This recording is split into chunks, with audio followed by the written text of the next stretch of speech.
तो हम आज बात करते हैं लैब रिपोर्ट एनालिसिस की। लैब रिपोर्ट एनालिसिस के लिए हमने कुछ पैरामीटर्स को सेलेक्ट किया। लाइक हम लोग उन्हीं लैब्स का सिलेक्शन करते हैं एनालिसिस के लिए जो लैब्स ऑथेंटिक होती है। जैसे आज हम बात करेंगे सब अर्बन लैब। ये काफ़ी ऑथेंटिक लैब है, मुंबई बेस्ड लैब है, बहुत अच्छी लैब है। तो इसकी रिपोर्ट्स हमको एक पेशेंट ने भेजी थी। हमने पेशेंट की डिटेल्स को हाइड किया हुआ है just to maintain the confidentiality.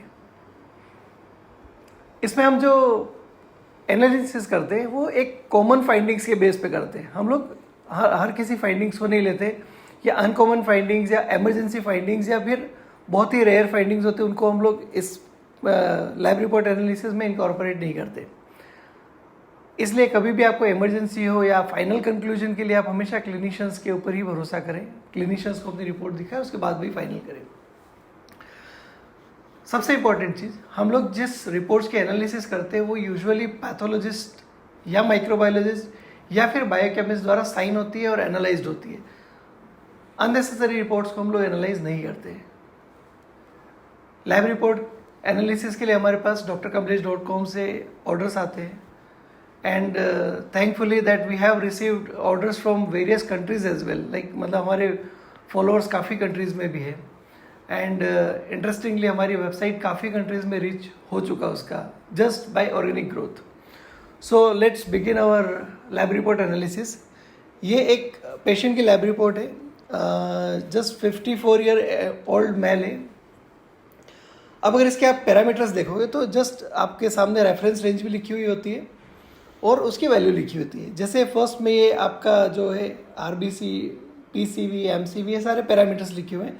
Next में आपका सेकंड कॉलम में जो है वो रिजल्ट्स लिखे हुए हैं कि उस पेशेंट के ब्लड सैंपल पे क्या वैल्यूज आएगी। एंड थर्ड में बायोलॉजिकल रेफरेंस रेंज लिखी हुई है। तो इन तीन कॉलम से मोस्टली हम लोगों को एक सरोकार होता है, या इन कॉलम्स का इंपॉर्टेंस हमारे लिए बहुत ज़्यादा होता है। यूजुअली क्या करते हैं पेशेंट्स की, आपका जो रेफरेंस रेंज लिखी हुई है पीछे, उससे आप अपने रिजल्ट्स को मैच कर लेते हैं, और अगर उसके बीच में आते तो आप सोचते हो कि यार हमारा रिपोर्ट तो नॉर्मल है, but that's not the correct way. अब हम देखते हैं एनालिसिस में। सो हीमोग्लोबिन इनका 16.1 है, इट इज़ वेरी गुड, और ये रेंज के अंदर आ रहा है। नेक्स्ट है आरबीसी काउंट 4.20, वो कम है। क्यों कम है वो हम लोग आगे डिस्कस करेंगे। इनका पीसीवी ठीक है, नॉर्मल है। लेकिन अगर आप एक पैरामीटर देखेंगे नेक्स्ट, एमसीवी इज़ 121.7, और नॉर्मल रेंज क्या होती है 81 to 101। हर लैब का अलग अलग रेफरेंस रेंज हो सकता है। तो इट डजेंट मीन कि जैसे आपने एक लैब का देखा उसका रेफरेंस रेंज कुछ है, किसी और लैब का देखा उसका कुछ और है, तो वो लैब टू लैब वारी करता है, कंपनी टू कंपनी वारी करता है, और मशीन टू मशीन वारी करता है। इसलिए ये अलग अलग हो सकता है, थोड़ा बहुत डिफरेंट हो सकता है। कभी कभी यूनिट डिफरेंट हो तब काफ़ी वेरिएशंस आपको देखने को मिल सकता है। सो बी केयरफुल अबाउट दैट। अब इसके अंदर अगर आप एमसीवी देखो, इट इज़ 121.7 फेम्टोलीटर, मीन्स ये एक आरबीसी का वॉल्यूम है। इतना ज़्यादा वॉल्यूम, इट डज मीन कि इसके अंदर कोई ना कोई प्रॉब्लम है। प्रॉब्लम कब होता है, इसको हम लोग बोलते हैं मैक्रोसाइटिक, और मैक्रोसाइटिक से भी ज़्यादा, एक्चुअली मैक्रोसाइटिक में 101 से ऊपर हो तो मैक्रोसाइटिक होता है, लेकिन ये 121 है, तो काफ़ी बड़ी साइज़ हो चुकी है आरबीसी। तो एवरेज आरबीसी का वॉल्यूम है वो बढ़ चुका है। नेक्स्ट पैरामीटर देखते हैं एमसीएच। एमसीएच मीन्स एक आरबीसी के अंदर जितना हीमोग्लोबिन होता है पिकोग्राम में, तो इसमें है एक आरबीसी में 38.4, वो भी बढ़ चुका है। इसका मतलब ये है कि आरबीसी का ग्रोथ जो है वो अनकंट्रोल्ड हो चुका है। और कंट्रोल कब जाता है, जब उसके ऊपर न्यूक्लियस का कमांड कम हो जाता है। न्यूक्लियस का कमांड कब होता है, जब उसके अंदर डीएनए सिंथेसिस में प्रॉब्लम हो। अब डीएनए सिंथेसिस में प्रॉब्लम कब हो सकता है, जब किसी पर्सन का विटामिन B12 डेफिशिएंसी हो, जो कि मिथाइलेशन करके विटामिन डीएनए फॉर्मेशन को हेल्प करता है। अगर डीएनए फॉर्मेशन प्रॉपर नहीं है तो हो सकता है उसमें विटामिन B12 की डेफिशिएंसी हो। इस पेशेंट के अंदर 90% चांस है कि विटामिन B12 या फिर फॉलिक एसिड की डेफिशिएंसी आएगी। Let's look at other parameters. इनका WBC count is normal, differential is normal, लेकिन थोड़ा सा मोनोसाइट हायर साइड पे दिख रहा है। मोनोसाइट हायर साइड पे दिख रहा है, इट डज मीन कि इसके अंदर WBC का भी साइज बड़ा हो जाता है। कभी कभी लिम्फोसाइट जो होते हैं वो थोड़े बड़े हो जाते हैं, वो मोनोसाइट की तरह रिप्रेजेंट करते हैं। प्लेटलेट काउंट नॉर्मल है। हाँ, इसके अंदर अगर आप देखोगे तो एन आइसोसाइटोसिस माइल्ड लिखा हुआ है। एन आइसोसाइटोसिस मीन्स अलग अलग साइज की आरबीसीज अवेलेबल है। एंड नेक्स्ट है पोइकिलोसाइटोसिस मीन्स अलग अलग शेप के आरबीसीज मौजूद है। अगर किसी पर्सन में विटामिन B12 डेफिशिएंसी है तो उस केस में क्या होता है कि आरबीसी का शेप भी चेंज होना चालू हो जाता है। तो that is called poikilocytosis means RBC का शेप अलग अलग है। तो दैट में हैपन इन B12 डेफिशिएंसी या फिर ये जो मैक्रोसाइटिक पिक्चर इसमें हो सकता है। एंड देखिए अच्छी लैब से कराने का एक बहुत बड़ा एडवांटेज होता है इंटरप्रिटेशन। इसमें देखिए अगर आप आरबीसी के एंड में ये जो पैरामीटर्स दिए हुए इसके अंदर में लास्ट में देखोगे advice serum vitamin B12 and folic acid estimation and reticulocyte count is recommended. तो सोचिए आप इंटरप्रिटेशन आपको सीबीसी करवाया सिंपल, आपने पेरिफेरल्स में एग्जामिनेशन लैब ने किया और इंटरप्रिटेशन लिख दिया। ये इंटरप्रिटेशन तभी हो पाता है जब आप ऑथेंटिक लैब से कराते हो या फिर किसी पैथोलॉजिस्ट ने रिपोर्टिंग किया होता है, otherwise it's not possible. Next हम देखते हैं ग्लूकोज इसका नॉर्मल था 81 है, ठीक है, मतलब it's okay. Then urea creatinine kidney function is almost normal है, ठीक है। EGFR जस्ट कैलकुलेट होता है पेशेंट का gender age and creatinine value that is normal. Liver profile as good as normal.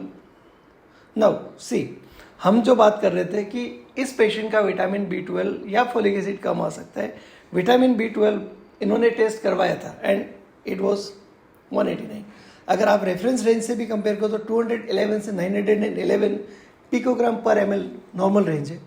इससे अगर आप कंपेयर करो 189 कहाँ स्टैंड करता है, इट्स वेरी लो। सी हमने केवल सीबीसी के बेस पर आपको एक इंटरप्रिटेशन बता दिया था कि इसका B12 कम आएगा। लैब ने भी ये इंटरप्रिटेशन दिया था क्योंकि ऑथेंटिक लैब से टेस्ट करवाया हुआ था एंड देखिए B12 इसका कम आया। अब हो सकता है इसके और भी पैरामीटर्स कम आए क्योंकि अकेला B12 कम आए इसकी पॉसिबिलिटी कम है, साथ पे हो सकता है other micronutrients like other vitamins या इनकी भी कमी हो, इसकी भी पॉसिबिलिटी काफ़ी हद तक होती है। Let's look at other reports like अब इसका HbA1c, ठीक है, HbA1c इज 3 months का एवरेज शुगर होता है and that is normal 5.2, it's okay. हाँ, अब ये पैरामीटर है vitamin D. Vitamin D is just 6.9। सोचो आप कितना कम है। अगर आप रेफरेंस रेंज में भी देखें तो deficiency is depicted bye less than 20, insufficient 20 to 30 और इनका आया है 6.9, इट्स वेरी लो। तो सोचो अगर विटामिन B12 कम है तो पॉसिबिलिटी है कि वहाँ पे अदर माइक्रोन्यूट्रिएंट्स भी कम होंगे। इनमें हो सकता है आयरन भी कम हो सकता है फॉलिक एसिड भी कम हो सकता है अदर विटामिन भी कम हो। अच्छा, इन्होंने जब हमको लैब रिपोर्ट एनालिसिस भेजा था तो हमने इनसे कुछ क्लिनिकल पैरामीटर्स भी मांगे थे, आपको क्या प्रॉब्लम है, कोई दवाई तो नहीं चल रही है। तो इन्होंने बोला था मुझे वीकनेस है, फॉरगेटफुलनेस है, अननेसेसरी लिथार्जिक फील करता हूँ, मोटिवेशन बहुत कम लगता है मुझे, एंड पैरों में कभी कभी जलन जैसा होता है, झुंझुनाहट होता है, ज़्यादा चलने की इच्छा नहीं होती है, कभी कभी सांस फूलती है। सोचो इतने सारे पैरामीटर्स होते हैं, इतनी सारी प्रॉब्लम्स होती है एंड जस्ट सिंगल सॉल्यूशन। तो हर बीमारी का ज़रूरी नहीं एक बहुत बड़ा सॉल्यूशन हो, बहुत सिंपल सॉल्यूशन से भी आपकी बीमारियाँ ठीक होती है। अब हम नेक्स्ट देखते हैं इसका लिपिड प्रोफाइल। देखिए अगर माइक्रोन्यूट्रिएंट डेफिशिएंसी है तो डेफिनेटली उसके अंदर एनर्जी लेवल डाउन होगा। एनर्जी लेवल डाउन होगा तो ही फिर लिथार्जिक, सेडेंट्री लाइफस्टाइल में भी एक्टिविटी कम हो जाएगी। उस केस में क्या होगा, आपका लिपिड प्रोफाइल भी अल्टर्ड हो जाएगा। लिपिड प्रोफाइल का अल्टर्ड होना इट डज मीन डिसलिपिडीमिया कहते हैं। अब इनमें देखिए आप कोलेस्ट्रॉल है 214, खैर पहले ये रेंज 240 से ऊपर हुआ करती थी लेकिन धीरे धीरे ड्यू टू सम रीजंस ये रेंज कम कर दी गई है। तो एनीवे इनका कोलेस्ट्रॉल टोटल भी थोड़ा सा हायर साइड पे है, less than 200 is desired. And अगर ट्राइग्लिसराइड देखें वो भी हायर साइड पे है 182, less than 150 is desired. HDL थोड़ा 40 से ऊपर होना चाहिए एंड इट्स गुड 41.3 है। अब इन्होंने कुछ कैलकुलेटेड पैरामीटर्स है जैसे नॉन HDL कोलेस्ट्रॉल है जिसमें HDL के अलावा का कोलेस्ट्रॉल कितना है तो HDL को माइनस कर दो। फिर आता है LDL cholesterol. LDL cholesterol usually calculated होता है, यहाँ पे आप देख सकते हो यहाँ पर भी कैलकुलेटेड है। कैलकुलेशन इस तरह से होती है कि टोटल कोलेस्ट्रॉल में से हम लोग HDL और VLDL, ये जो पैरामीटर है VLDL, इनका VLDL आया 36.4, इसको टोटल करके HDL और VLDL को टोटल करके उसको टोटल कोलेस्ट्रॉल में से माइनस कर देते हैं and that become your LDL। तो वो कैलकुलेटेड होता है मोस्टली, और most of lab calculated parameter से देते हैं क्योंकि उसका ऐसा सिग्निफिकेंस तभी होता है जब किसी में स्पेसिफिकली रिक्वायर्ड हो, अदरवाइज कैलकुलेटेड ही होता है। एंड कैलकुलेटेड काफ़ी हद तक जो हम लोग टेस्ट करते हैं उसके अप्रोक्सीमेट ही आता है। इसके अलावा थायराइड था, इट वाज नॉर्मल, एंड और भी कुछ पैरामीटर्स थे, किडनी पैरामीटर्स थे, it was also normal, liver parameters ये भी नॉर्मल थे, almost as good as normal. तो ये था लैब रिपोर्ट एनालिसिस। ये बहुत ही बेसिक था, अगर इसमें और भी रिपोर्ट्स होते तो हम लोग और भी अच्छे से लैब रिपोर्ट एनालिसिस कर सकते थे।